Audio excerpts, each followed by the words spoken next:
दोस्तों लोग companies create करते हैं फर्म की बजाय, क्योंकि कंपनी का लेवल काफी बड़ा होता है फर्म की बजाय। लेकिन यहाँ पर कुछ गवर्नमेंट कंप्लायंसेस होती हैं जिन्हें वे पूरा करना भूल जाते हैं, उनकी फीस को पूरा करना भूल जाते हैं, जिसकी वजह से उनकी कंपनी डोरमेंट हो जाती है और रजिस्टर्ड ऑफिस से उनके पास लगातार नोटिस आना शुरू हो जाते हैं और वे नोटिस पर ध्यान नहीं देते और उनकी एडिशनल फीस बढ़ती जाती है। जब उन्हें ये पता लगता है कि मुझे अपनी कंप्लायंसेस पूरी करनी है, तब तक फीस काफी बढ़ चुकी होती है और उस फीस को बेयर करना काफी मुश्किल हो जाता है। दोस्तों इस फीस को कम करने के लिए गवर्नमेंट ने 12 साल बाद एमनेस्टी स्कीम लेकर आई है इन कंपनीज के लिए, ताकि वे कंपनीज को डोरमेंट घोषित कर सकें, स्ट्राइक ऑफ घोषित कर सकें, या अपनी कंपनी को दोबारा से चालू करना चाहते हैं तो उनको दोबारा से चालू करा सकें। दोस्तों वीडियो को पूरा देखिएगा और जानिएगा किस तरीके से हमें इस एमनेस्टी स्कीम का बेनिफिट लेना है। दोस्तों ये एमनेस्टी स्कीम 15 अप्रैल 2026 से लागू होगी और 15 जुलाई 2026 तक इसका खत्म हो जाएगा। लेकिन इस बीच में कोई भी एप्लीकेशन दाखिल होगी, केवल उन्हीं लोगों को इस एमनेस्टी स्कीम का बेनिफिट मिलेगा, उसके बाद कोई भी एमनेस्टी स्कीम का बेनिफिट नहीं उठा पाएगा।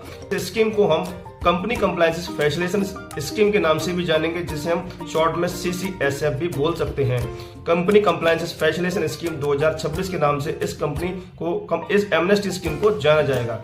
सबसे पहला पॉइंट यहाँ पर उन लोगों के लिए जो कि एनुअल रिटर्न फाइल करना चाहती हैं। यदि कोई भी कंपनी एनुअल रिटर्न फाइल करना चाहती है तो नॉर्मल फीस के साथ में उन्हें एडिशनल फीस का 10% अमाउंट पे करना है और अब फिर उसके बाद एनुअल रिटर्न फाइल कीजिए और कंपनी को फिर से रिस्टार्ट कर लीजिए। दूसरा पॉइंट यहाँ पर डोरमेंट के लिए, जो पर्सन अपनी कंपनी को डोरमेंट घोषित करना चाहते हैं उन्हें केवल 50% फीस जमा करनी है और एक फॉर्म फिल करना है, MSC फॉर्म। इस फॉर्म को फिल करिए और अपनी फीस डिपॉजिट करिए 50% ऑफ टोटल फीस।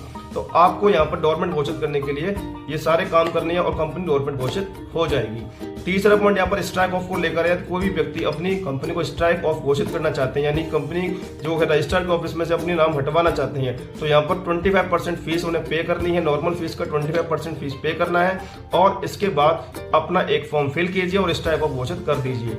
दूसरी बात यहाँ पर दोस्तों इन लोगों के लिए जो कि इस एमनेस्टी स्कीम का बेनिफिट नहीं ले सकते, ये सभी के लिए लागू नहीं है। कुछ ऐसे भी कंपनीज हैं जिनको इस एमनेस्टी स्कीम का बेनिफिट नहीं मिलेगा, क्योंकि सबसे पहला पॉइंट यहाँ पर, यदि उनके पास कोई भी फाइनल ऑर्डर पहुंच गया है गवर्नमेंट के द्वारा तो इस एमनेस्टी स्कीम का बेनिफिट नहीं उठा सकते हैं, या उनकी कंपनी पहले से डिसॉल्व हो चुकी है एमएलगेमेशन की वजह से तो इस एमनेस्टी स्कीम का उन्हें बेनिफिट नहीं मिलेगा, या उनकी कंपनी पहले से स्ट्राइक ऑफ घोषित हो चुकी है तो इस स्कीम का उन्हें कोई भी बेनिफिट नहीं मिलेगा।